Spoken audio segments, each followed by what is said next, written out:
Então, antes de mais, olá a todos e bem-vindos e bem-vindas a mais uma gravação do podcast Educa-te, aqui com o apoio da Fundação Santander, na casa da Fundação Santander, que nos gracia sempre com um espaço tão acolhedor.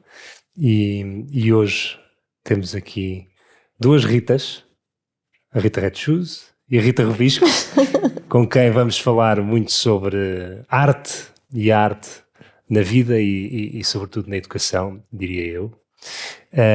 E se calhar fazer a primeira pergunta, que é: quando é que a arte surge na vossa vida? Rita 1 ou Rita 2? Bom dia. Bom dia. Podemos começar pela Rita Rubisco. Ok. A arte surge na minha vida quando eu estou, porque fui educadora de infância há 17 anos, e quando eu estou a fazer babysitting a uma família cuja mãe é pintora, e eles tinham uma biblioteca imensa, e eu comecei, em vez de ligar a TV quando os meninos iam dormir, comecei a tirar livro a livro e a descobrir coisas interessantes, que depois quis levar para a sala, só que não sabia muito bem como. É que levava para crianças de 4, 5 anos a obra de arte. Fui tirar o mestrado em Educação Artística e assim começou uma bela viagem. Que se dá há quanto tempo? Há quanto tempo estás? Eu tirei o mestrado em 2015 e desde essa altura que desenvolvo atividades relacionadas com a Educação Artística e com a primeira infância, desde o berçário até aos 6 anos, e recentemente, vai fazer em abril 2 anos, abri um ateliê onde a criança pode ser criança e pode viver a infância e pode pintar e sujar-se e estar à vontade, precisamente por achar que as crianças precisam de um espaço assim. E viver também não só este contacto com a obra de arte, mas também a sua própria expressão artística. Rita Red Shoes. Vamos dizer só Rita para não confundir. Olha, a arte, eu tive sorte que os meus pais sempre gostaram muito de música, e apesar de ninguém na família ser músico profissional, havia muita música em casa. Portanto, havia uns giradiscos. O meu pai viajava muito porque era jogador de futebol profissional e, portanto, trazia os discos dos vários países. Então havia música de quase todo lado em casa. E, portanto, eu desde cedo que ouvi muita música, cantava imenso, segundo me contam. E só mais tarde, ali alguns na adolescência, no início da adolescência, o meu irmão resolveu formar uma banda rock. E eu comecei a assistir aos ensaios e ele comprou uma bateria e, portanto, quando ele não estava com os amigos, eu apoderava-me da bateria e comecei a tocar a bateria como autodidata. Depois tive sorte, na escola onde eu estava, no liceu, havia um grupo de teatro amador, e eu fui alistar-me como baterista no grupo de teatro, e foi assim o primeiro contacto que eu tive a tocar com outras pessoas. E adorei, e portanto a dada altura entrei para a banda do meu irmão como vocalista e pronto, a música de repente apareceu-me assim à frente e eu disse: pá, isto é mesmo divertido, eu acho que é isto que eu quero fazer na minha vida, para choque dos meus pais. E pronto, e fui estudar música e olha, e desde aí que aqui estou a tentar fazer coisas diferentes na música, que não seja só canções e concertos, e portanto acho que não só a música, mas a arte nas suas várias expressões são sempre uma terapia, mais que não seja para quem não vive dela, são sempre uma boa forma de nos autoconhecermos e de crescermos, de evoluirmos, de nos questionarmos. Inclusivamente há mais ou menos um ano tenho um concerto, que não é bem um concerto, é um espetáculo para crianças, onde eu exploro esta ideia da criatividade, o espetáculo chama-se Chinfrim, e onde eu acho que, eu digo sempre que é um espetáculo onde eu estou do lado das crianças, não estou do lado dos pais, não vão aprender nada de bom, mas como sou mãe já tenho alguma moral para fazer isso, e é também um espaço, pelo menos durante aquela hora, onde eu convido as crianças a fazerem barulho e a portarem-se mal. Temos muito pouco tempo para sermos crianças, vamos passar a maior parte da nossa vida a sermos adultos, o que é uma grande chatice. Tu no trabalho que fazes com as crianças, se calhar colocas uma ênfase muito grande no que estavas a dizer, no ser, e que efetivamente depois quando nós crescemos, como Rita estavas a dizer, é algo que se vai perdendo. Como é que tu vês essa relação dual a acontecer nas crianças e nos pais presentes na sala? Como é que tu observas isso? Então, eu observo quando o pai ou os professores ou os educadores estão a corrigir, não é, o processo, e depois intervenho, porque eu acho que é uma coisa que também falta nestes mundos entre adultos e crianças. Às vezes é preciso um mediador, porque os adultos muitos já se esqueceram do que era ser criança, não é? E eu tenho a minha muito presente e muito viva. Então, e porque sei que é um processo que a criança está a viver, embora não resulte em nenhum produto, mas o processo é realmente muito importante para o desenvolvimento cognitivo da criança e todos os níveis. Então, eu depois digo aos pais, deixa estar, pai, deixa estar. Ele está a fazer. Eu partilhava contigo antes de começarmos que eu cresci numa casa onde a música sempre esteve muito presente, a ida ao teatro sempre foi algo constante. Nós crescemos em Leiria, somos originais aqui da zona de Lisboa, e lembro-me durante muitos anos nós vinhamos a Lisboa ao fim de semana para ir ao CCB, para ir ao Tivoli. Ou seja, eu fui um sortudo na medida em que tive acesso a muita cultura e muita arte. Não obstante, eu depois fui músico de banda de garagem e cantava e tocava e fazia 30 por uma linha, essas coisas todas que a malta na altura faz. E só agora, aos quase 30 anos, tenho 33, só aos quase 30 é que eu criei uma amizade com um artista plástico e só aí é que eu consegui começar a perceber que, na verdade, a arte é muito mais acerca do processo do que do resultado. Não é? Rita, tu vives isto desta forma, enquanto artista que para todos os efeitos ganhas a vida a promover a tua arte como resultado, como é que tu geres esta dualidade de processo versus output? Não é fácil. No outro dia conversava com um amigo meu sobre isso. Eu acho que, vou dizer isto, é um bocadinho egoísta, o público perdoa, mas a verdade é que eu acho que o artista, quando cria, o processo tem que ser um bocadinho para ele próprio. Eu acho que quando caímos na tentação de pensarmos como é que isto vai, como é que as pessoas vão receber aquilo que estamos a criar, pode ser um caminho sinuoso e perigoso, porque acho que nos descentramos daquilo que é essencial, que é, eu acho que a arte é um processo, eu pelo menos é o tipo de coisa que eu gosto de sentir, é que vem um bocadinho do inconsciente, não vem do racional, não vem do trabalhado. O trabalhado é um processo posterior.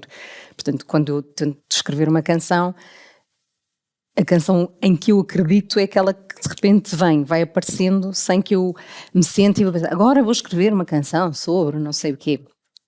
Pronto. E, portanto, isso deve ser muito difícil de gerir, não é? Porque tens responsabilidades, tens de certeza vontade de criar alguma coisa num certo timing. Sim, os prazos também são outra coisa. Sim, são processos, eu tento abstrair-me e a partir do momento em que, sei lá, eu até ao meu primeiro disco não tinha essa consciência, não é? Fazia as coisas para mim, fazia as canções para mim, não fazia a mínima ideia como é que ia correr quando o disco saísse. E depois passas a ter esse peso, não é? Mas o exercício, que nem sempre é fácil de fazer, é tentar vir à garagem, voltar à garagem, voltar à ideia de ainda não fiz nada e estou a construir pela primeira vez alguma coisa. Porque senão lá está, podemos ser toldados, a nossa criatividade pode ser um bocadinho toldada por será que isto agora vai pegar desta maneira, se calhar é melhor fazer parecido com isto porque isto agora está a dar. Isso é muito perigoso e não é genuíno, não é? Portanto, claro que há pessoas na arte que conseguem fazer isso dessa forma e perceber, ok, é este o caminho que se calhar vai funcionar e conseguem seguir isso. Eu não sou uma dessas pessoas, mas há quem consiga e também está tudo bem. Para mim é que não funciona. Mas que é um lugar também, como diziam, muito pessoal, não é? O lugar da arte e o lugar da criatividade. Rita, tu estás todos os dias, entre aspas, ou se calhar literalmente, com crianças e com pais e com educadores e com professores a trabalhar o tema da criatividade. Isto é algo que se ensina? É algo que... É algo que se proporciona. O ateliê foi construído com 3 ingredientes fundamentais, que são os materiais, tempo e oportunidade. A criatividade está presente em todos os seres humanos. E tu tens pessoas na área da matemática extremamente criativas. A pessoa mais inteligente do mundo, né? Einstein, era extremamente criativo. Portanto, e ele não fez nada relacionado com arte. Mas foi uma arte o que ele fez, não é? A criatividade está diretamente relacionada com tu olhares para algo que está um copo d'água e aqui de repente vês mais 10 coisas diferentes que podes fazer com o copo. Era um exercício que nós tínhamos precisamente na disciplina de criatividade, no mestrado. E que agora no doutoramento também falamos bastante. É mesmo confiares, e eu acho que a questão das escolas, e eu que estou diretamente ligada à primeira infância, a questão das escolas é o confiar, é a imagem que se tem de criança. E a arte é tu sentires, não é? A arte é sobre o outro, a arte é quando tu pedes uma criança para analisar o que é que ela está a ver, não é? Ela está a ver outra coisa. Quando tu pedes à criança, quando tu deixas, não é pedes, tu deixas a criança ser, a criança vai-te criar alguma coisa. É impossível. Nenhuma criança vai dizer, não, estou super aborrecida agora, quero só ficar a descansar. A não ser que tenha um telemóvel ou um tablet na mão. Mas se tu deres peças soltas, um tubo de cola, fita cola, cartão, vai sair dali um castelo encantado. E é isto que se perde depois na vida adulta. Porque a escola está sempre a funilar-te o pensamento. Tu deves pensar de uma certa maneira, deves colorir dentro da linha, vais trabalhar segundo o calendário, não é? Não são todas assim graças à consciência que as pessoas vão tomando. Mas ainda estamos muito neste processo. E crianças de creche e jardim de infância, então, é criminoso, porque é precisamente a fase em que eles estão com mais riqueza criativa e que surgem coisas mais incríveis. Eu própria, que já vou com quase 20 anos de experiência com crianças, adoro a sensação de me deslumbrar quando vejo, olha, eu nunca tinha visto isso nesse material. Está incrível! E isto também é um feedback que a criança recebe e que também sente que tem valor como artista, como criador. Porque depois também tem a ver com isso. Não foi nada disso que eu pedi para tu pintares ou desenhares e faleceu ali uma parte de ti que poderia ser aquilo que tu falavas e que nós estávamos a falar há bocado, essa conexão que tu sentes que estás a ter agora. Tu tiveste um amigo, repara na ligação emocional que tu tiveste com uma pessoa ligada à arte. Não é? Vem de um lado emocional. Se tu não te ligas emocionalmente, como é que isso vai ficar em ti? Não vai. E depois uma criança pequena vai a um museu ou vai e não pode mexer, não pode tocar, não pode gritar, não pode. Então é difícil criar apesar de existirem serviços educativos cada vez mais adequados e mais fantásticos para receber crianças, não é? Com essa, já muito bem preparados, obviamente. Mas é uma relação e as relações querem-se livres, não é? Vivas, e se forem obrigados, não é? Acaba por... Portanto, é um bocado isso. Rita, tu és mãe recente, entre aspas, não é? Se bem que... 6 anos já não é? Não, estava a pensar mais no escopo de uma vida. Não és há muito tempo e sobretudo estás agora numa fase em que tiveste de tomar uma decisão de o que é que eu faço relativamente à escola da minha filha, onde é que eu ponho a estudar, não é? Sobre o que é que eu vou assentar as minhas decisões na hora de decidir, passa a redundância, escola A, escola B, escola C. Enquanto artista e enquanto pessoa pensante, pessoa que é com S grande, entre aspas, no sentido de ser, como é que tu tomaste a decisão ou tomas a decisão? Bom, antes de mais eu queria dizer que eu acredito na escola pública, no ensino público, e dizia há pouco que acho que as pessoas não têm que pagar para serem educadas, para aprenderem a ler. Portanto, esse foi o meu princípio, não procurei escolas privadas. E também há um ato de fé, não é? Porque eu não vou saber exatamente o que é que se vai passar diariamente dentro da sala de aulas da minha filha. Sou uma mãe um bocadinho obcecada vou à mochila ver o que é que se passa. Se ela fez o trabalho, se a professora mandou o trabalho de casa. Sim, quantos são? Mas isto porque o que me preocupa é que a minha filha seja criança. Eu não quero que a minha filha... Isto porque eu fui uma criança super preocupada, um bocadinho com fobia da escola. Quando ela me diz, mãe, eu não quero ir para a escola, eu entendo. Eu percebo, porque de facto, em casa, infelizmente, ela faz imensas coisas, tem imensa liberdade, brincamos imenso na rua. Portanto, eu percebo que a escola, estar ali sentada um dia todo, seja uma grande chatice. Portanto, eu tento não pôr muito peso nisso, tento sempre que a ideia de escola seja um espaço de exploração. E a única coisa que eu digo à minha filha todos os dias antes dela ir para a escola é diverte, porque eu acho que tem que ser esse o espaço. Ela tem que gostar de aprender, não é eu tenho que aprender. Não, o aprender abre mundo e portanto eu quando aprender a ler posso pegar em livros autonomamente e lê-los sozinha e escolher qual é o livro que eu quero ler, não tenho que estar, mãe, lê-me aí uma história. Portanto, essa autonomia, o abrir a janela para um mundo, não é? É nessa escola que eu acredito. Se é isto que se passa exatamente na escola, não tenho a certeza. Mas tento também, de alguma forma em casa, dar essas ferramentas. Ainda há uma semana a minha filha está no primeiro ano e teve testes. Eu nem disse que ela tinha testes. Eu também não disse a nem minha, toquei no sim. assunto, nem temos que estudar porque tens testes. Não, zero. É um dia normal, como outro qualquer. Vejo que ela tem vontade de fazer os trabalhos de casa, ótimo. Mas testes, quer dizer, Claro. o que é que vai definir? Eu olho para o meu percurso escolar e profissional, pensar que no primeiro ano são coisas decisivas e que o teste, pelo amor de Deus, não, a vida é muito mais do que isso, não. O que se tem que fazer na escola é aprender a ler, a escrever, a ter curiosidade e ver coisas novas e brincar com os outros para aprender coisas com as outras crianças. Isso é que é o importante. Portanto, é um ato de fé. Não sei se esta escola vai dar isto tudo à minha filha. Eu espero que sim. E lá está. Tento acompanhar o máximo possível para perceber o que é que ela me conta da escola e tentando dar pistas, não é? Tu no teu percurso acabaste também por ter de certa forma um ato de fé comparativo, diga-se. A maioria das pessoas vai para onde o ensinas manda. Tu acabaste por escolher estudar num ensino profissional, no teu liceu, entre aspas, no teu ensino secundário, ensino profissional de música, e depois foste formar-te a nível superior em música, mas aí já não correu tão bem.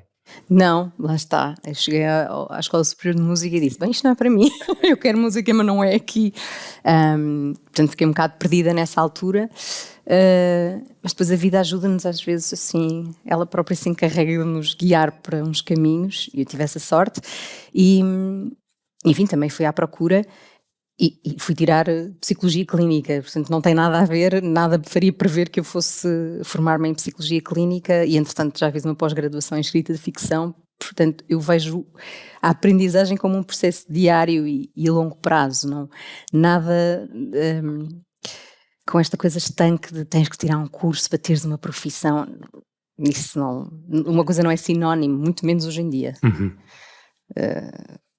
Tu reveste nisto uma pessoa que já tem 2 e que está a fazer um doutoramento? Perfeitamente. E eu estou tão feliz no meu doutoramento porque os meus professores, é um doutoramento de Educação Artística, e eu pensei, agora vamos ver o que é que vai acontecer, porque eu acredito que a formação, e eu dou aulas no ensino superior também, educadores de infância, eu acredito que começa aí, o exemplo que tu és como professor. Então os meus alunos têm que ter as mãos na massa e não vão aprender técnicas de expressão plástica. Vão aprender a relacionar-se com a obra de arte, vão aprender a relacionar-se com a materialidade, vão aprender depois a devolver isso aos seus alunos, às suas crianças, não é? E eu pensei, como é que será? E os meus professores são incríveis. Eu cheguei lá a dizer, eu não sei escrever. Isso não se preocupe, está tudo bem, nós nunca vamos corrigir, nós vamos ajudar, nós vamos... E conversamos muito e debatemos muito estas questões desta... A escola tem que ser um lugar onde nós gostamos de ir. O trabalho tem que ser um lugar onde nós gostamos de ir. A vida é para ser boa. Nós estamos cá para estar bem, não é? Supostamente. Não sei, digo eu. Eu acho que toda a gente aqui concorda, não é? Acho que, pronto.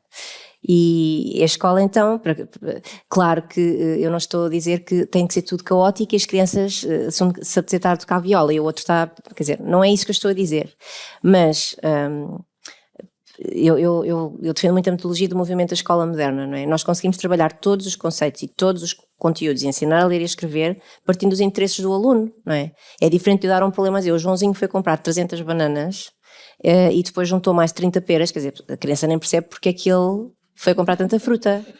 É diferente do que dizer, olha, tivemos aqui um problema ao lanche, tínhamos um pacote de bolachas e a Maria ficou com 3 e os outros com 4, o que é que aconteceu aqui? E vamos criar aqui é real, é pegando na vida e trabalhando, porque efetivamente as coisas vão acontecendo. O que nos ensinam na escola é que nós temos de ter um plano a longo prazo. E não é verdade. Isso não é verdade. Mas também ninguém nos ensina isso. Eu acho que de forma muito... Tens que estudar para ter boas notas. Mas é para isso, não, depois mas entrar, ninguém te depois... ensina isto, é uma coisa que está toxicamente instituída, não é? Na camada base onde tudo se constrói, não é? Que ainda é pior. Que ainda é pior. Ao menos que alguém te dissesse, olha, é para fazer isto e tu aí podias dizer, não, calma. Mas nem isso, não é? Está ali uma espécie de instituição horizontal para toda a gente seguir sem perceber que está a seguir. Sabes que eu gosto muito de mostrar a criação de Adão da Capela Sistina às minhas crianças de 3 anos. Porque o Miguel Ângelo pintou, portanto, no véu atrás de Deus está um córtex, está um cérebro, que era a mensagem subliminar quando as pessoas estivessem a rezar, era a mensagem dele, ele odiou fazer aquilo. E então é a mensagem que ele deixa às pessoas a dizer, pensem pela vossa cabeça, por amor de Deus, literalmente. E eu gosto muito de falar com as crianças sobre isto. O que é que vocês acham que é pensar pela própria cabeça? E Rita, tive uma interromper, diz. mas crianças com que idade? 3 anos. Mas metes as crianças a pensar com essa idade? A pensar, então. Estou a fazer de parvo. Para a malta lá em casa a achar. Mas de repente, Já pensam crianças aos 3 com 3 anos já pensam, Sim, Rita. obrigada, Rodrigo, porque é isso mesmo que eu não percebo. Os bebés, olha, tive uma situação a semana passada na escola que estávamos a falar, estava a fazer chegou o berçário e eu tinha as 3 cores primárias e eu gosto de falar com os bebés exatamente como falo com toda a gente. E agarrei no amarelo e disse, sabem que cor é esta? E há um bebé que faz assim. Não sabe, eu penso, como é que se chama este bebé? E ela disse, Frederico, não sabes que cor é? E ele, E ele estava a achar giro esta... E pus o amarelo numa mão, pus o azul na outra, esfreguei e fiz assim e eles fizeram, meu Deus, o que aconteceu? E eu gosto muito de dizer isto aos meus alunos e às minhas formandas, a questão de nós olharmos para a criança e acreditarmos que ele vai jantar com o rei da Inglaterra. Ver sempre a criança como um ser competente. E quando nós confiamos que a criança vai ser capaz de servir a sua própria água, de lavar as suas próprias mãos, não é? E depois vês aqueles trabalhos das mãos carimbadas, não é? Aquelas coisas que não se percebe muito bem porque é que usam a criança como carimbo, mas eu acho que é um processo que vamos falando sobre isso e vamos também pondo as pessoas a tomar consciência. Nós, quando estávamos a preparar este episódio, que preparamos todos, by the way, muito sério e profissionalmente, antes de mais um agradecimento à Joana, que prepara todos os episódios que eu faço questão de destruir, e uma das coisas que nós falávamos era que queríamos trazer isto para o tangível, queríamos tangibilizar, e por isso desafiámos às duas a trazerem qualquer coisa, que eu se calhar agora, começando por ti, Rita Rovisco, perguntava o que é que trouxeste, o que é que vamos fazer, para perceber na prática, quem está a ouvir, vamos tentar narrar o que está a acontecer, quem está a ver vai conseguir apreciar. Então, tenho aqui uma imagem e aquilo que eu faço com bebés e com todas as pessoas, começo sempre com esta relação com a obra de arte e a relação que eu crio com eles e com a obra de arte é perguntar-lhes o que é que eles estão a ver. Esta imagem nunca mostrei a crianças, por acaso, nunca calhou, nunca nenhuma família me trouxe. Nunca calhou, mas com adultos é a imagem que eu escolho sempre para mostrar. Então eu vou perguntar a toda a gente, as pessoas têm ali um exemplar. Nós depois podemos passar, vão passando aí, por favor. Queria perguntar o que é que vocês veem aqui. Pronto, começar por vocês. O que é que vocês veem aqui? Rita. Então vá. Para ter tempo de pensar. Ora bem, eu vejo uma mulher a ler na sua intimidade, não sei, no seu quarto. e a pensar no que está a ler. Rodrigo, qual é a história? Bom, uma observação se calhar mais direta, alguém chegou a casa talvez, estão ali umas malas, ela está com uma linguagem física de que ou está triste ou fez alguma coisa mal. Fez alguma coisa mal? Talvez, não sei. Porquê é que tu achas que ela fez uma coisa mal? A postura física está encurvada, está com os cotovelos para dentro, está com a cabeça baixa, o livro está quase a cair das pernas. É um livro? Talvez não, talvez seja um tissue, como é que se diz? Um guardanapo? Uma coisa para assoar, não sei. Sim, um papel, não é? Um papel. Papel. Não sei se alguém quer acrescentar alguma coisa, está aí a passar a imagem. Eu, na minha profissão, que faço praticamente a mesma coisa, só que eu faço com literatura e com cinema, trabalho crianças, adultos também, eu uso muito imagens e eu tenho já uma tendência para fazer um filme. Então faça o filme. Porque é esse filme que nós queremos saber, conhecer. Eu vejo uma mulher que não a vejo como triste, vejo-a como reflexiva. Aquele pedaço de papel representa para ela algo que ela quer tomar uma decisão. Aquele papel registra alguns dos pensamentos mais importantes para ela para uma tomada de ação. O corpo parece quase despido. Eu não a vejo cabisbaixa com tristeza, mas no sentido de é agora, olho para este papel, isto é uma tomada de ação, pensar sobre isto, e eu posso criar imensas cenas a partir daí. Não sei se alguém tem mais alguma coisa que queira acrescentar. Bom, quando as pessoas chegam de viagem, elas chegam cansadas, certo? Não sei, acho que ela está preparando a nova jornada dela. Esse papel está escrito aí para onde ela vai. Ou é um convite para ela ir para algum lugar, né? Cheguei, já tenho que sair. Não sei. Mas não é triste isso aqui, não. Eu gosto bastante das cores. Isso aqui não é assim, se você olha na arte plástica, normalmente existem signos, né? Para tristeza, Certo. signos para alegria. Aqui, eu acho que esse verde e esse amarelo da parede demonstram uma certa sobriedade e coragem para uma próxima jornada. Tipo assim, ela acabou de chegar e já está preparando para outra. Boa, obrigado. Concordam? Acrescentavam mais alguma coisa a esta história? A Inês tem ali um contributo. Eu por acaso não vi que era uma mulher, mas pronto, de facto é uma mulher. Eu por acaso vi uma jovem, pensava que era um rapaz, triste por ir para a faculdade. Sou sim. Só assim. Obrigado. Eu quando vi esta imagem, eu achava que ela estava a ler a carta que ia deixar ao namorado ou ao marido, que ela ia abandonar. Já não dava mais. Ela está a ler o horário dos comboios para o dia seguinte. É mesmo. É isso que ela está. O horário dos comboios. E ele vai mesmo deixar? Não, ela vai só apanhar o comboio no dia seguinte. Acho que ela queria e o marido sabia. Não, ela não é a mulher, ele retrata a mulher, ou é do Hopper, mas quando eu li a descrição que ele retratava a mulher, quando eu li a descrição deste quadro, ele foi entrevistado precisamente por causa disto, e o entrevistador estava precisamente a falar desta emoção, e ele disse, não era a mulher dele, porque ele disse, você parece a minha mulher, ela está só a ler o horário dos comboios. É isto e mais nada. Parem de querer dar atribuições emocionais à minha obra.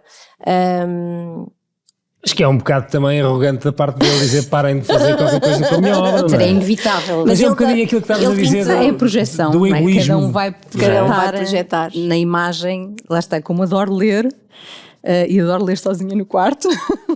Pensei, que bom! Quando vi essa imagem, que maravilha! Sim. Mas aqui eu trago esta obra aos adultos primeiro porque se cria esta relação, não é? Tu vais lá dentro buscar um bocado aquilo que tens. Não é que viveste, não é que acreditas, ou que gostas, é a tua imaginação. O que é que será que aconteceu na vida desta pessoa, não é? O que é que ela estará a ler? Depois, nós podíamos continuar aqui imenso tempo e com as crianças nós estamos imenso tempo. E posso dar um exemplo, eu mostrei a liberdade guiando o seu povo a uma turma em janeiro, uma turma de 4 anos. E expliquei que as pessoas estavam a gritar liberté, fraternité, égalité à porta do Palácio do Rei Carlos X. Expliquei depois no final do contexto. E em dezembro desse mesmo ano, passados 11 meses, essa turma que já estava na minha sala, à altura do Natal, que é uma altura nas escolas que estamos em produção em série, o meu Pedro perguntou-me se podíamos ir ao recreio. E eu disse-lhe, amor, não dá, temos que fazer isto e aquilo. E ele começou, liberté! Que delícia! Reivindicado. Eu achei isto perfeito, perfeito. Então eu acho que a obra de arte, para além de permitir conversas bastante interessantes, permite também este crescimento e este desenvolvimento do pensamento crítico. E sentes que, antes de lançarmos o convite à Rita para partilhar o que trouxe, que não sei o que é, sentes que há um lugar na escola, na educação, na aprendizagem, onde estes valores, estes princípios, estas noções não é, do valor da arte, o valor da observação, o valor da reflexão, pudessem entrar como complemento para tornar melhor a escola? Sem dúvida, eu acho que pode acontecer. Acho que os professores, o que eu sinto é que precisam de saber como, não é? Porque não entendem muito bem como, porque fala-se tudo muito no ar e depois a parte prática, certo, mas vou sentar os miúdos durante quanto tempo, que perguntas é que eu faço, não é? Há aqui montes de coisas que é necessário refletir sobre. Acho que a escola está a caminhar nessa direção, eu acredito muito nas pessoas em geral, e depende da vontade de cada educador, inclusivamente dos pais, levarem isto também aos professores, não é? Levarem estas perspectivas, fazerem os professores pensar, fazer perguntas poderosas. Desculpe, porquê que carimbou a mão dos meninos em forma de ouriço? Foi porquê? Qual é a intencionalidade educativa? O que é que o meu filho desenvolveu com isso? E pronto, e sim, a pessoa fica a pensar, pá, realmente, porquê que será que eu fiz? Porque vi fazer, porque me pediram na escola, porque há imensas razões. As pessoas todos nós fazemos o melhor que sabemos, não é? Todos nós damos o nosso melhor. Às vezes damos mais, às vezes damos menos. Sim, um professor ou um educador, antes de ser professor ou educador, é pessoa. Exatamente. E eu acho que aqui vamos muito ao tema de qual é a qualidade da formação que se dá aos nossos professores, aos nossos educadores, para que eles possam estar capacitados para fazer bem o seu trabalho. Porque para todos os efeitos é só um trabalho, não é? Para todos os efeitos devia ser só um trabalho. Mas... Não é, e acho que não é justo. Não é justo colocar os professores e os educadores no lugar de salvadores, entre aspas. Tem que salvar a criança, não é? Porque repara o que tu disseste. Os professores têm que ter recursos, têm que saber como aplicar, os pais têm que se envolver, as escolas têm que permitir. Ou seja, não foi do estilo, o professor é quem manda e que tem que chegar lá e tem que acertar. Não, há toda uma comunidade envolvente de pessoas e o aluno também, não é? O aluno também tem essa responsabilidade, ok. Se calhar no contexto certo poderá ter essa voz, no contexto errado nem sabe que tem direito a ela. Exatamente. Mas também tem um papel ativo. Exatamente. Eu acho que o primeiro passo passa, por exemplo, por deixar as crianças explorar tinta livremente. Sabes? Eu acho que há adultos que olham para a tinta como se fosse ácido sulfúrico. Não toques! E fazem assim um ar muito... que a criança até fica... não é? Nem sabe muito bem o que é que há de fazer. Aliás, lá no ateliê ouço muito, posso? Podes, querida. Posso? Sim, amor, podes. Primeiro essa parte, que é o bibo, e depois é a roupa, depois é a bata de pintura, não é? As crianças são plastificadas em... Deus nos livre que elas toquem na tinta. Portanto, há toda aqui uma grande consciência ainda, sabes, antes de chegar aqui a esta questão. Certo. Acho que há toda uma humanização a fazer do espaço, do próprio professor, poder ser ele próprio e cantar umas músicas e dançar e ser. Porque eu acho que os adultos depois também estão ali muito... Lá está, era o que estavas a dizer. Não é? Preencher a norma. Ok. Obrigado por este momento. Obrigado. Rita, trouxeste também... Olha, eu trouxe... Nós a Rita fizemos um desafio diferente, só para enquadrar. a Rita sendo cantora, artista, compositora, música, dissemos, olha, traz a viola, traz a garganta, traz a voz, traz o que tu quiseres. Eu trouxe a voz com uma crise de sinusite, peço desculpa, mas olha o que temos. Então, eu vou cantar aqui um bocadinho, porque vai ser assim à capela, um tema que eu escrevi para o meu espetáculo Chinfrim, com inspiração na minha filha. Uma das coisas que eu mais adoro é que as crianças inventam palavras parecidas às que nós usamos, não é? E são de uma riqueza. Tenho um dicionário do meu sobrinho e da minha filha, e que eu acho que até qualquer dia posso propor acordo ortográfico, porque eu acho que há palavras muito mais eficazes do que as que nós usamos enquanto adultos. E às vezes tenho uma luta com a minha mãe, porque a minha mãe tem a ideia de vou corrigir, depois ela vai para a escola e vai dizer aquilo, e não corrijas, ela vai ter imenso tempo, ela vai saber como é que se vai dizer. Portanto, eu nunca corrigi. E há uma história muito engraçada que eu acho que foi de um cantor, compositor, que é o Tom Waits, que um dia foi chamado à escola dos filhos. Pronto, isto é um extremo, mas eu achei alguma piada, porque ele tinha estado com os filhos e contou-lhe a história dos Estados Unidos um bocadinho diferente, que era como ele achava que devia ser. Portanto, as crianças começaram a dizer à professora, não, mas não é assim. Pronto, ele foi chamado à escola e, olha, desculpe, mas temos que dar a história como ela é, que também não sabemos exatamente como ela é, mas pronto, aquela que vem nos livros, não é? Não vou chegar a este ponto com a minha filha, mas confesso que acho muita graça esta coisa. E portanto eu escrevi esta canção. A minha filha, a dada altura, achava que para dizer esta pessoa é parecida com alguém, ela tinha que dizer é igual parecido. Tinha que acrescentar o igual parecido, não dizia só parecido. E portanto toda a canção tem palavras da minha filha. Eu acho que vocês vão conseguir decifrar, mas pronto. Vou tentar, no meu melhor estado de sinusite, cantar isto. Bebo água da garrafa e tenho chogas na barriga, dou gambalhotas para trás e passinhos de funiga, destruído ou distraído, para mim tanto me faz.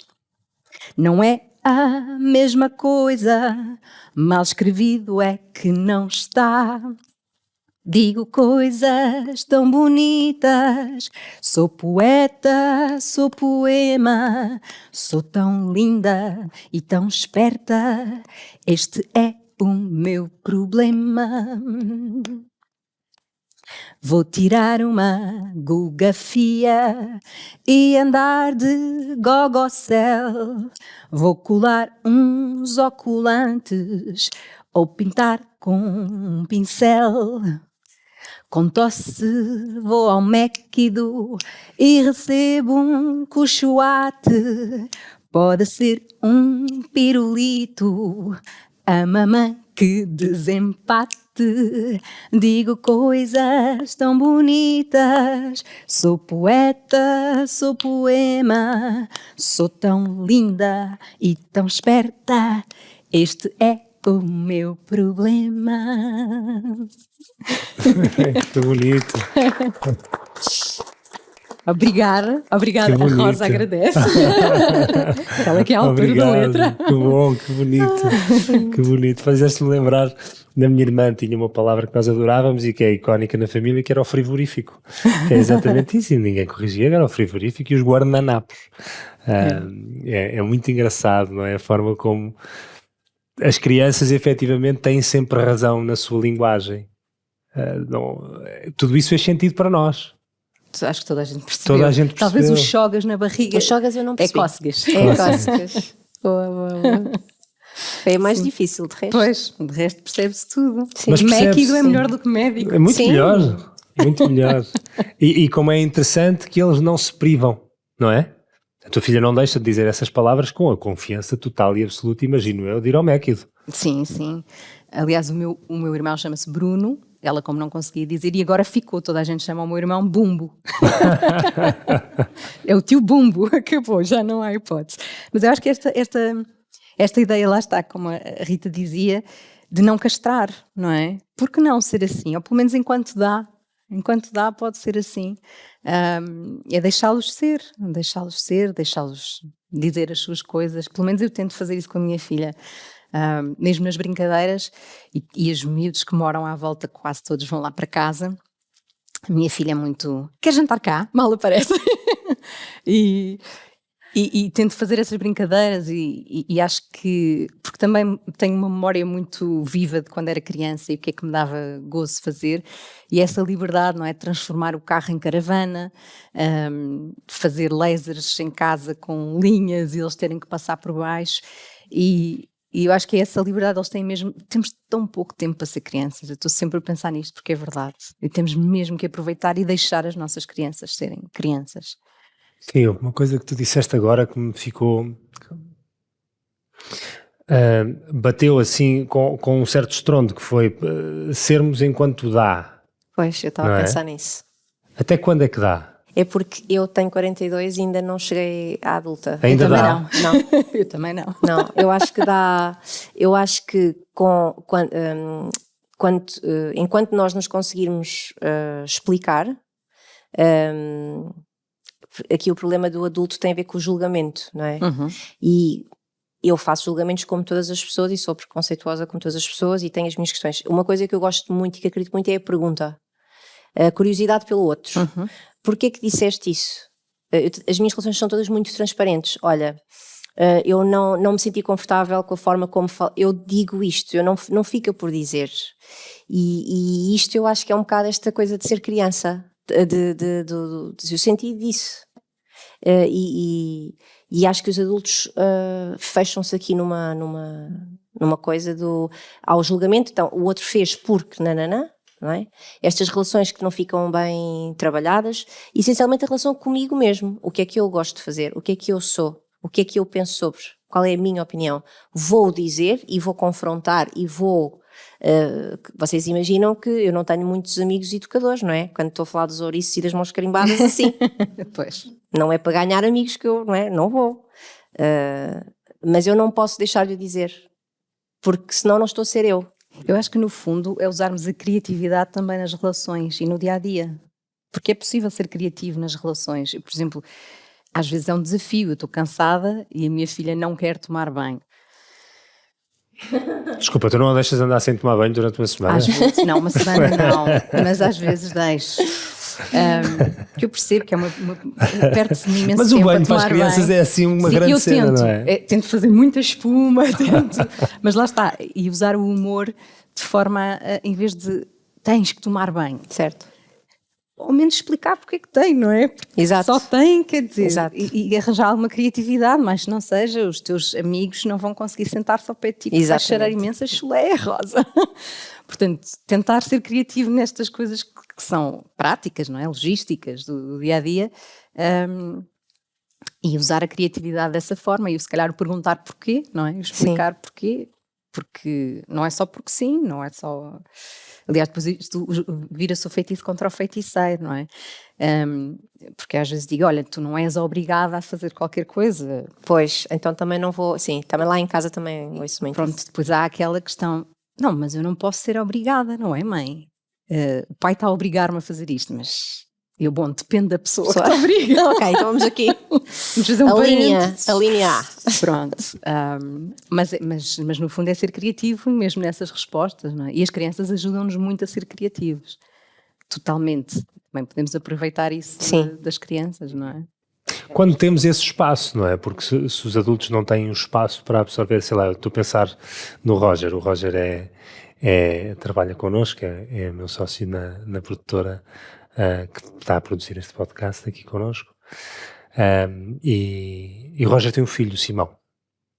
E o Roger tem muita dificuldade, como toda a gente que é adulta e tem responsabilidades, às vezes em desligar a cabeça daquilo que está a acontecer no mundo dos adultos, que é só problemas e chatices que não importam para nada, mas para todos os efeitos são com os que nós nos decidimos preocupar. Uhum. E o Roger costuma dizer, o meu filho é a maior sorte que eu tenho, porque ele apaga-me os problemas todos. Porque eu chego a casa e a infantilidade dele anula toda a minha não infantilidade. Porque, pá, eu estou a pensar em propostas, ou em câmaras, ou em Sim, mas tu aí clientes, estás a não tocar é? num ponto E ele está super- preocupado é com o... Como é que é o chocolate?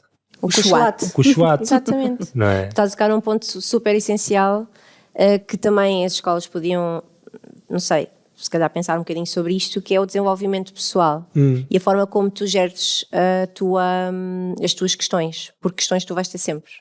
A autorregulação, claro. Sempre, todas as pessoas têm questões para resolver. Todas as pessoas, não há ninguém, né? Nem o Cristiano Ronaldo. Essa tem muitas. Acho que esse então, coitado, tem coaches até. Pior do que o Cristiano vão ser os filhos dele. Mas isto era para dizer que esta questão do eu poder ser, com as questões que surgem à minha volta e poder resolvê-las, ser criativo nessas resoluções, poder falar, poder dizer o que eu penso. Tu dizes o que pensas, muitas vezes ao dia ou não? Vocês sentem essa liberdade ou não? Depende, tento. Mas pelo menos tenho consciência de quando não faço, que eu acho que também é uma coisa importante. Ok. Já não é mau. Já não é nada mau. Sim, sim. Mas normalmente é difícil no mundo dos adultos, corres sérios riscos. Eu sei que os corro todos os dias. Eu tenho sempre de medir muito bem aquilo que vou dizer a seguir e a quem é que vou dizer e a forma como eu vou dizer. Porque nem sempre essa ideia, porque repara, eu posso chegar aqui ao pé de ti com uma ideia e dizer, olha, porquê é que estás a usar um laptop preto? E tu vais sentir esta pergunta como um ataque. Tu não me conheces de lado nenhum. Porquê é que eu te estou a perguntar isto? O mundo dos adultos é algo que tu tens sempre de fazer uma mise-en-scène, uma dança, uma coisa tribal quase, não é? Para chegares ali ao ponto. Ou então entras naquilo do não, eu não concordo e não quero, não é? Parece que nunca há um meio termo. É sempre difícil. E nas escolas tu vês muito isto no papel do professor. Sim, eu se calhar levo isto ao ponto da verdade, não é? Porque Exatamente. a mim, o meu barómetro é dormir descansado. É como o meu. O exercício que eu faço em situações de algum apego à resolução de temas difíceis é a forma como eu escolho deitar-me. Exato. Eu faço exatamente cada um essa arranja os seus pergunta. mecanismos. Igual, sim. Ainda Vais no outro dormir dia bem ou não? aconteceu, tive uma situação particularmente delicada com um amigo e tinha ali duas coisas que podia fazer. Uma era nada, a outra era dizer a verdade. E a verdade, naquele caso, tinha um potencial preço que é eu não sei como é que a outra pessoa vai reagir. Mas quando tu escolhes viver em verdade, inevitavelmente tens que fazer as pazes com aquilo que não te compete a ti julgar, que é a forma como os outros vão receber. Acho que há uma responsabilidade inerente que é cuidares da forma como dizes as coisas. Certo. E eu, ao contrário de ti, tenho mais dificuldade em ter consciência daquilo que é a verdade, por vezes. Sabes? Porque o tema do autodesenvolvimento que trazes, Rita, é particularmente desafiante porque não é nada, não é uma coisa standard. Não. Não é uma coisa Porque standard. também não nos ensinam para isso e a sociedade não promove isso. A Não. sociedade promove estándares de comportamento, de reação, de poder estar controlado, não é? Se fôssemos todos crianças sempre a dizer o que nos apetece e dizer eu não faço isto, eu não quero isto. Mas Não, mas lá está, é a forma como... Lá está, porque eu acho que depois também essa ideia, Rita, de... a criança, associada à criança está o caos, está a desordem, está... Não é? Essa ideia, a ideia de criança, está muito enraizada, não é? E eu adoro trabalhar com crianças porque a pureza e a verdade nelas é muito mais fácil de lidar. Muito mais. Não é? Para já elas dizem sempre que eu tenho 16 anos e isso é incrível. não tens? Sim. Não. Quantas é que achas que eu tenho? Tens 16. Estou a brincar, mas sabes, é aquela, se eles não gostam, não gostam, e se eles gostam, gostam, e é essa, e depois tens crianças também as crianças também são muito bem educadas quando tu as respeitas nesse sentido. Uma das avaliações que eu fazia, imagina, estava a servir lanches, a educação da infância realmente é uma coisa muito pouco falada. Esta fase da infância é muito pouco falada e é uma pena, porque é realmente uma fase muito estruturante. Eu estava, imagina, a servir lanche e entornava sempre, porque sou desastrada, entornava sempre iogurte ou leite para cima da mesa. E as minhas crianças diziam-me, não faz mal, Rita, acontece, é um acidente. E eu sabia que eles estavam-me a devolver aquilo que eu lhes dava. Claro. Então, o ser criança para mim é o maior elogio pela visão que eu tenho de criança. E eu acho que o foco...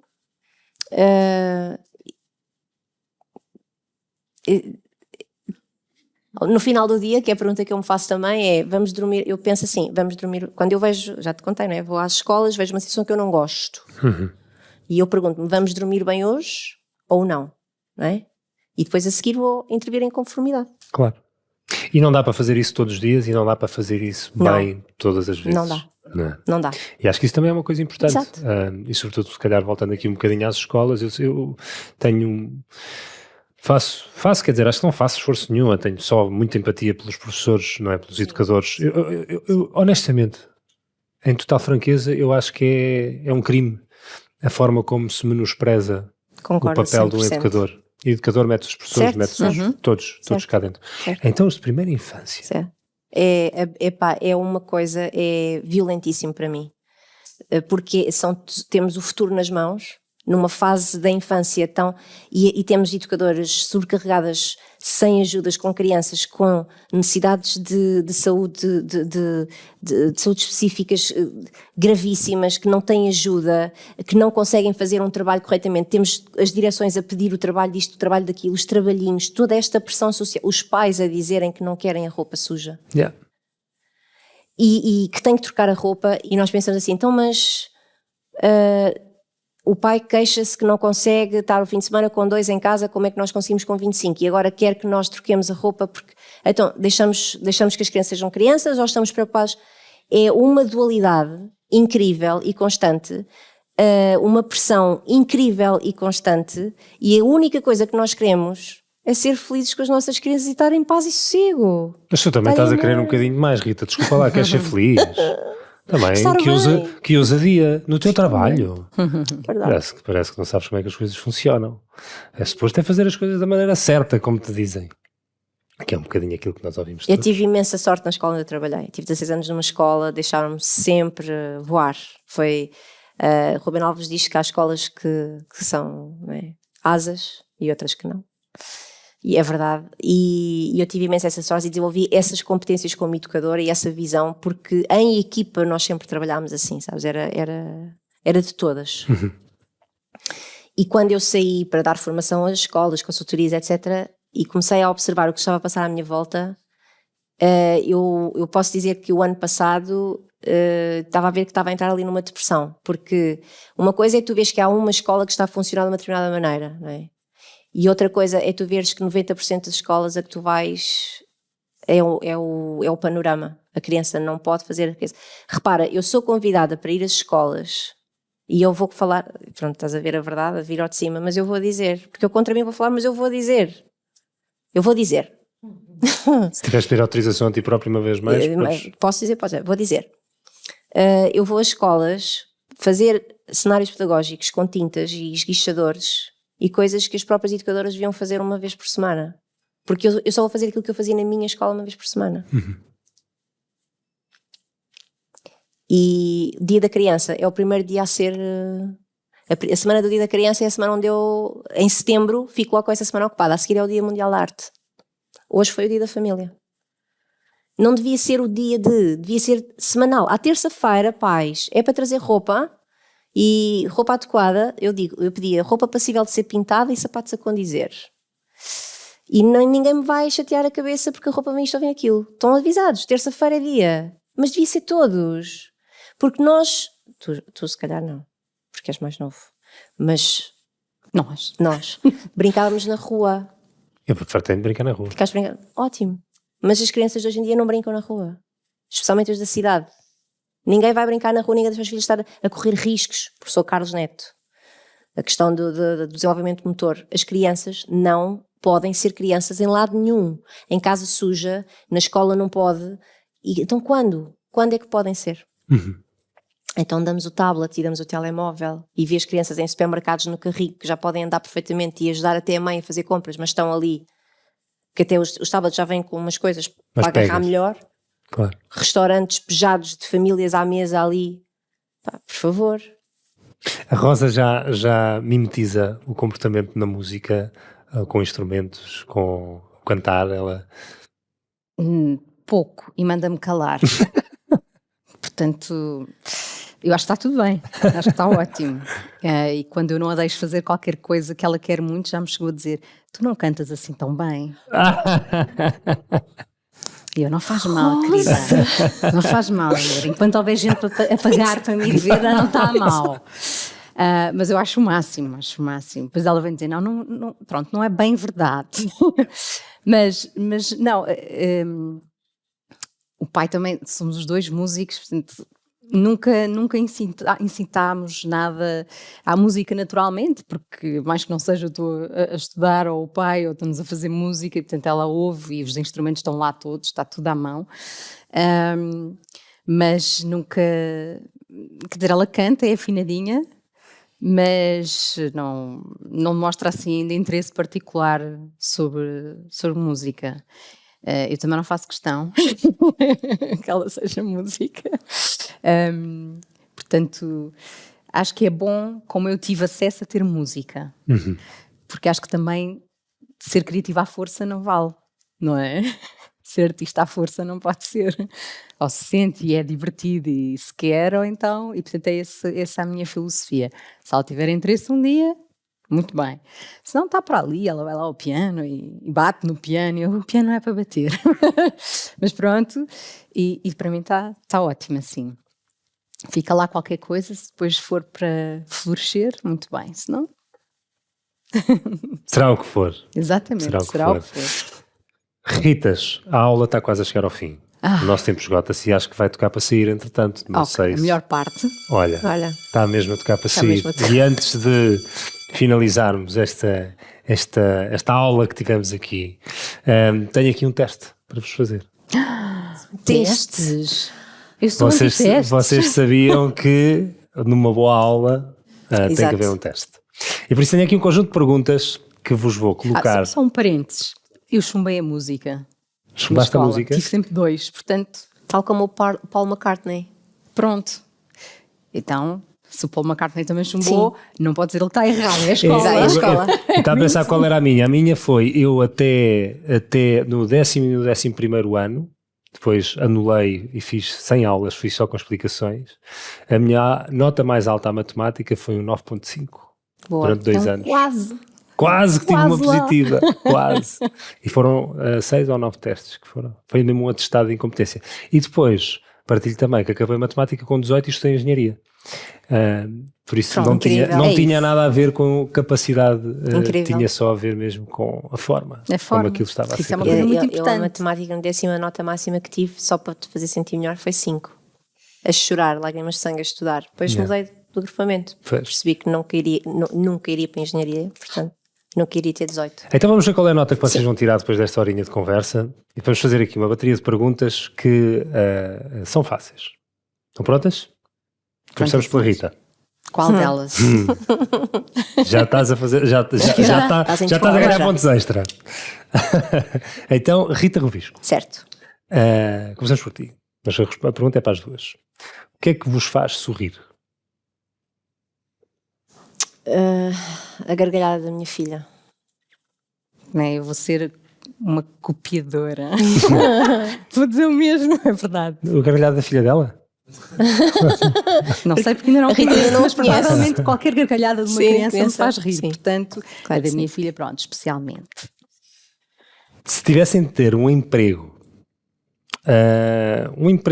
que não tivesse que ter uma formação profissional especializada, um emprego humilde, entre aspas, sem querer ferir aqui nenhum tipo de suscetibilidade, que tem um lugar na sociedade, qual é que escolheriam ter? O que eu escolhi, educadora de infância. Mas tens que ser formada em educação de infância para poder auxiliar de educação de infância. Ok. Bastava ter o 12º. Que também deviam ter formação, by the way. E elas têm, sim, podem. Deviam ter boa formação, não quis dizer que não têm. Certo. Deviam ter melhor. Sim. Eu gostava de tratar dos jardins municipais. Ser jardineira. Qual foi o vosso melhor professor ou professora? Ou favorito? E porquê? E eu tive muitos incríveis, mas vou falar do meu professor de História, das Rosa, da Escola de Louros. O meu professor de História era um homem que dava aula já no secundário falada, portanto muito da parte da universidade, e que eu me esforçava imenso para acompanhar e tirava as notas todas e eu ia a todas as aulas e ele via o meu esforço e quando foi o exame nacional eu tive 9 e fui ter com ele e disse, eu preciso de entrar na faculdade, eu preciso de ajuda, e ele fez uma correção do teste e disse-me uma coisa que foi: o papel do professor é sempre ajudar os alunos, isto é, ele tinha aquela aura de professor universitário e de inatingível, mas depois mostrou-se realmente humano e isso tocou-me particularmente. Não é o favorito, mas é uma pessoa que eu me lembro muitas vezes e que guardo muito no coração. E soube que no outro dia o neto dele foi lá ao ateliê com a escola e fiquei muito contente com isso. Sim. Como é que ele se chamava? Ou chama? É o professor... Agora vou deixar a Rita falar, enquanto penso eu já digo. Então, eu tive uma professora de português no liceu, que a mim e aos alunos todos, deixava uma parte da aula para escrevermos sobre matéria que ela tinha dado. E eu adorava essa parte da aula, a outra parte também. Mas essa, e eu acho que ela pôs o bichinho e às vezes dizia, olha, se quiserem ler este livro... Portanto, deixava as sementes. E depois foi a minha professora de piano, que também não seguiu aquilo que supostamente se segue nos conservatórios, no ensino da música. Tens de tocar isto, e agora esta peça, e esta peça. E disse, o que é que tu queres tocar? Eu não sabia tocar nada e em pouco tempo estava a tocar. Portanto, ela deu essa liberdade de, não tenhas medo do piano. O piano vai uma extensão. E, portanto, isso marcou-me muito. Diamantino. Professor Diamantino. Professor Diamantino. É muito engraçado, eu vejo muito nisso que estavas a dizer. Eu estudei piano também no conservatório até ao 3º grau e retive pouquíssimo ou nada, só memória mecânica e mesmo assim foi muito pouca. A única coisa que eu retive foi o Prelúdio número 12 de Bach, que foi a única peça que eu levei para tocar. Porque tudo o resto... Varreu-se. Inútil. Porque é isso que estavas a dizer, não é? Quando temos uma relação, as coisas têm outro valor. Qual foi a maior lição que aprenderam na escola?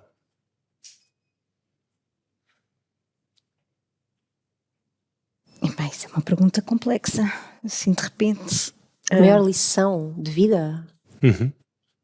Eu andei em 7 escolas diferentes. A maior lição. Qual foi a coisa que a escola te deu que tu nunca mais vais largar? Aprender a ver o outro. Eu entrei em 7 escolas diferentes, em diferentes contextos sociais também, e eu ganhei muito cedo esta apetência de analisar a sala, perceber o ambiente, ver o outro, antes de poder ser eu própria, ter de tomar alguns cuidados. Normalmente acabo sempre por conseguir ser, mas foi isso, sim. Eu também, um bocadinho semelhante, mas eu acho que assim, a melhor coisa que eu aprendi na escola foi ler. Se pudessem ou tivessem a oportunidade de mudar uma coisa, só uma coisa na educação em Portugal, o que é que escolheriam fazer? Só podes mudar uma. Só posso mudar uma? Só uma. O sistema de ensino. Exato. Na educação de infância, o sistema como está feito a nível de formação de professores e avaliação de educadores, aqui neste caso da educação, e trabalhava aí. Ok, formação de professores. A formação de professores. Queres só ir um bocadinho mais além? O que é que mudavas concretamente? Mudava só, olha aí consigo responder, as mesas e cadeiras nas salas deixavam de existir. Não havia pessoas sentadas. Ok. E isso obrigava o professor a pensar, ok, o que é que vamos fazer? Na rua, ir para a rua. Bom, eu não sendo especialista na área, e assim se calhar um bocadinho uma coisa generalizada, mas eu acho que era haver esta preocupação ensinar as crianças de uma forma mais livre e mais criativa e mais autónoma. Porque eu acho que esta coisa do estar sentado, dos testes, de ter que cumprir não sei o quê, não dá autonomia às crianças. Autonomia futura. Acho que cada vez mais as máquinas vão substituir as pessoas a as tarefas, portanto vamos ter que criar empregos, ocupação, e para isso é preciso criatividade. Portanto, o ensino devia ser com base na criatividade. O que é que eu posso ser, o que é que eu posso criar no mundo, de novo. Muito bem. Obrigado Obrigada. pelos vossos contributos. Obrigado a todos por terem vindo. Eu não sei se alguém tem uma pergunta para fazer, que o nosso tempo também já vai para além da hora. Temos apenas uma questão que pode ser feita. E vamos dar aqui a oportunidade ao Filipe.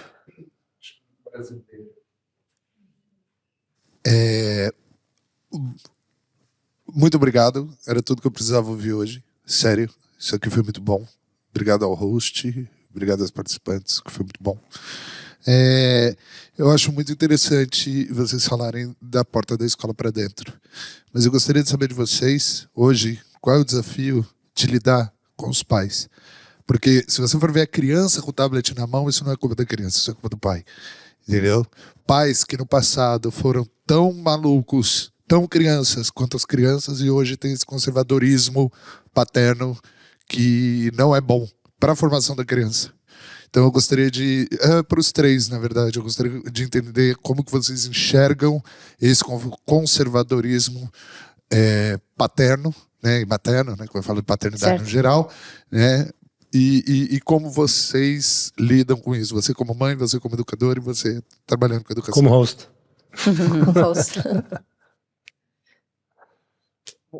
Ritas. Então vá, Ritinha. Como mãe, eu deixo a minha filha ver tablet. E assumo, Deixas? Deixo. Assumo isso. E porquê? Porque eu tomo-me como exemplo. Eu passei muito tempo, quando era pequena, a ver desenhos animados. E a verdade, e às vezes a jogar no computador, nos anos 80, que era uma coisa um bocado lenta, não era bem mas pronto. E eu penso, isto prejudicou-me em termos criativos e como criança? Não. Eu normalmente via os desenhos animados e isso contribuía muito para a minha criatividade, em muitas coisas. O meu imaginário, ainda hoje, para fazer algumas coisas, vem dessa altura dos desenhos animados que eu vi. Claro que há desenhos animados e desenhos animados. O que é que eu procuro que a minha filha veja? Coisas sem diálogos, por exemplo. Nem que é só imagens, tipo Tom and Jerry, coisas que são muito mais sugestivas. Mas eu, de facto, e há alguns jogos que eu acho que são interessantes em termos criativos. Portanto, eu não sou radical em relação a isso. Claro que se a minha filha está há muito tempo com aquilo, acaba e vamos fazer outra coisa. Mas eu acho que há uma pressão muito grande, social, que os meus pais, por exemplo, na geração dos nossos pais, não havia, sobre os pais. E as pessoas, o ser humano também não tem capacidade para ser um pai e uma mãe perfeita todos os dias. Porque está cansado, porque também tem os seus problemas, porque precisa de um bocadinho para respirar vindo do trabalho e se calhar precisa que a criança esteja um bocadinho só com ela mesma. Portanto, eu tento não ser muito crítica em relação a isso. Se a solução é sempre essa, acho que não pode ser de todo. Mas se calhar basta um pai ou uma mãe ter o tempo de se sentar ao lado da criança e verem os desenhos juntos e falarem sobre aquilo e dizerem, porquê que achas que aquele fez aquilo? Mas que lógica é esta? E portanto, tentar ver a coisa por aí e não um peso em cima dos pais, em cima da educação, porque somos humanos, também não conseguimos fazer milagres todos os dias. E há crianças muito exigentes. Há crianças muito exigentes e que são muito exigentes para os pais. Portanto, eu acho que tem que haver aqui também um bom senso e um equilíbrio, e não tablets e telemóveis são o demónio. Acho que também nos anos 80 toda a gente que está aqui, quer dizer, toda não, mas muita gente que está aqui sobreviveu aos anos 80, portanto acho que é possível. Eu concordo com o que a Rita disse, eu não dou, mas é por uma razão muito simples, porque eu tenho guarda partilhada com o pai da Isabel e eu sei quando ela está no pai, Vinga-se. então eu aí já tenho essa coisa para lhe dizer, não filha, vamos fazer outra coisa. E depois ela também está no ateliê o tempo todo, portanto tem lá a oportunidade. Eu acho que os pais fazem mesmo o melhor que conseguem. Eu já disse isto aqui, eu acho que nós fazemos sempre o melhor que conseguimos, com as ferramentas que temos, e a frase não é minha. E há essa pressão, os pais também não sabem como gerir tudo, gerir-se a si, gerir a criança, porque hoje em dia só se ouve não faças, mas o que é que se faz então? A comunicação dos mídias, das redes sociais não é, olha, experimenta, ou não é toda, não é? Eu conheço pessoas da parentalidade consciente que o fazem muito bem, que partilham as suas ideias e que dão ideias aos pais. Aquilo que eu faço é conversar com os pais, é dizer, pai, deixa estar, posso lhe dar um conselho, agora já peço, antes dava logo, mas agora posso lhe dar um conselho, deixa estar, não, porque o processo criativo está assim, está tudo bem, é um processo, não, eu sei que o pai está aqui, pronto, isto não é ácido sulfúrico, está tudo bem, não, pronto. Mas assim vai ficar com a roupa, daqui a 6 meses já não serve, não é? E este momento vai ficar para sempre, relaxe também, olha, faça também, experimente. Porque há estas ideias, estas concepções, eu acho que nós temos que os ajudar. O nosso papel aqui na educação também tem que ser sempre este, é o de, se está com uma dúvida, pergunte-me como, não é? E não de julgar, mas de... porque muitas vezes eu olho para as crianças que estão no carrinho, que podem estar a ajudar as mães, mas quando eu olho para a cara da mãe, não é? E vejo aquelas olheiras até aqui e penso, se calhar, coitada, ela não dormiu, não tem ajudas, não. Também penso isso. Mas o meu foco é sempre a criança. Claro. Eu sou muito... Sim, eu só acho é que... Mas temos mesmo que, sim. Porque é uma verdade, amiga no outro dia dizia-me, ok, não os deixo ver televisão, mas o que é que eu faço? Exato. Com gêmeos, ela diz, eu não sei. Claro, e há pais que não têm essa criatividade, não têm essas ferramentas. E é como tu estás a dizer, também é o que estão a ver. Pois, também depende do que se está a ver. Não é dar o tablet... Podem ver, é para ver tablet, é para aprender a ver tablet. Claro. A Isabel, por exemplo, diz, mãe, este fim de semana no pai, consegui pôr temporizador. Ela põe o temporizador, aquilo toca ao fim de uma hora, diz ela, já não toco mais, vou fazer outra coisa. Mas foi uma estratégia que eu lhe ensinei. Uhum. Eu acho que é isso mesmo. Obrigado pela pergunta, Filipe. Eu vou-me abster de responder, porque não sou pai, também não sou mãe. E acho que é muito fácil ter uma opinião acerca dos filhos dos outros, e poderia dar uma opinião sobre aquilo que acontece na escola, mas acho que já foi aqui dada melhor do que eu alguma vez poderia dar. Por isso, obrigado a todos por terem estado aí, obrigado uma vez mais à Fundação Santander por ser a nossa casa durante estes conjuntos de episódios e conversas tão boas, e obrigado a vocês pelo generoso contributo. Obrigado. Obrigada.